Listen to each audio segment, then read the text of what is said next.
Alors moi j'adore ce qui se passe quand on travaille, le moment où les jeunes ils comprennent ou ils conscientisent quelque chose dans leur corps, quelque chose dans leur regard, dans leur adresse ou dans leur voix, et qui comprennent le sens de ce que ça leur fait, c'est-à-dire qu'ils sortent un peu de leur quotidien pour devenir des comédiens ou des chanteurs. Le Canal des Agités, épisode 1. Scarlett et Novak.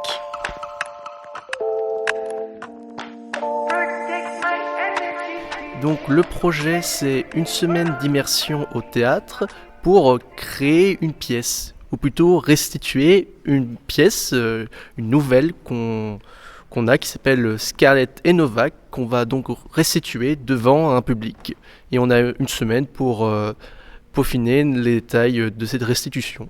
Du coup, la pièce parle un peu d'un monde futuriste où tout fonctionne à base d'intelligence artificielle. Et sinon, depuis combien de temps vous connaissez le texte ? Alors officiellement, on devait apprendre il y a 3 semaines. Officieusement, on a commencé il y a quelques jours. Mesdames et messieurs, Dévore, entre dans le cloud. Tu vois, tout est comme ça. Dévore, entre dans le cloud. Le télécharge sur une page. Tout est comme ça. Alors je m'appelle Martin et je suis pianiste sur ce projet, pianiste, et puis j'ai appris des chansons aux élèves pour qu'ils puissent chanter sur scène. On les a tout de suite mis, moi je dis un peu dans la machine à laver, vendredi quand on est arrivé au lycée. On a tout de suite fait du texte, on a tout de suite fait du théâtre et du chant, sans expliquer quoi que ce soit, ce qui fait qu'il n'y a pas de questions à se poser sur « Ah, on est en train de faire de la musique »,« Ah, on est en train de faire du théâtre ». Et même là, dans le travail, tout se construit en même temps, donc il n'y a pas une partie musicale qu'on aurait travaillé d'un côté, puis une partie texte, et à un moment on mélangerait. C'est pas des éléments séparés, c'est vraiment quelque chose qui se mélange. On a provoqué ça évidemment parce qu'il y a un projet qui se monte, parce qu'ils sont sur un plateau de théâtre et parce qu'ils vont avoir presque à se battre pour traverser ce qui est aussi un moment fort, un peu extraordinaire, qui est la présence du public dans une salle après quelques jours de travail. Donc je m'appelle Mathieu Koblenz, je suis directeur artistique de la compagnie Théâtre Amer. Puis efface le cloud. Puis efface le cloud. Le carnet d'adresse, les mails, les images, Et c'est pas trop compliqué de répéter comme ça ? Non, ce qui est plus compliqué, c'est... En fait, nous, on est habitués à avoir des pauses toutes les 2 heures ou toutes les 1h30. Et là, on a une pause le midi et c'est tout. Et c'est ça qui, je pense, le perturbe le plus. Les journées sont longues du coup ? Un petit peu. Vraiment, un petit peu. Et sinon, est-ce que tu as des appréhensions par rapport à la représentation de jeudi soir ? Oui, totalement. En fait, il faut savoir qu'une pièce, ça met longtemps à se créer. Là, on le crée en 1 semaine, top chrono. Donc c'est très stressant. En tout cas, moi, je stresse beaucoup. Mais j'essaie de pas trop le montrer parce que je suis une actrice.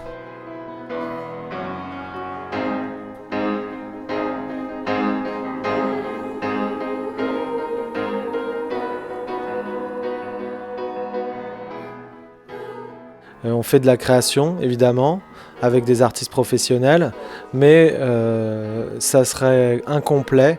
On se sentirait nous-mêmes incomplets si on n'avait pas cette partie de transmission, qui est aussi quelque chose finalement où on rend ce qu'on nous a donné. Parce que moi je ne serais pas là si j'avais pas été dans une MJC, si j'avais pas traversé cette sensation de me retrouver sur un plateau à 8 ans avec un petit violon. Et du coup pour moi il me semble que c'est central et que ce qu'on donne là, on redonne ce qu'on nous a donné en fait.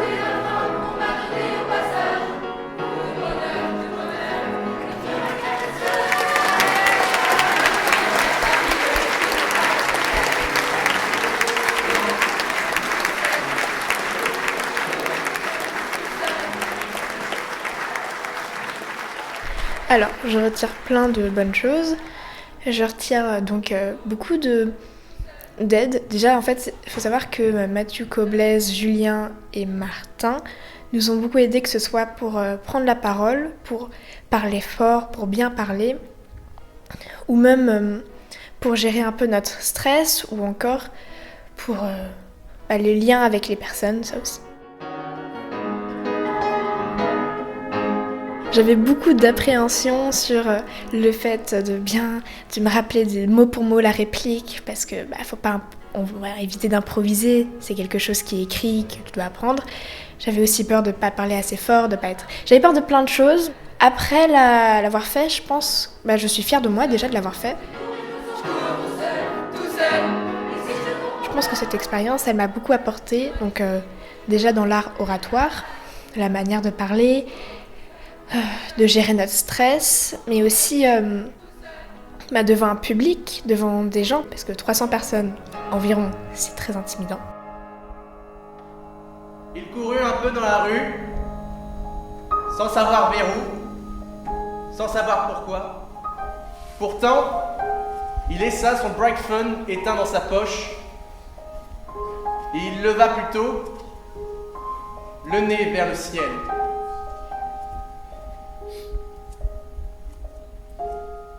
Un nuage y jouait avec le soleil. Les agités. Les agités. Les agités. Les agités. Les agités. Psst, on est aussi sur Instagram. Va dans la description.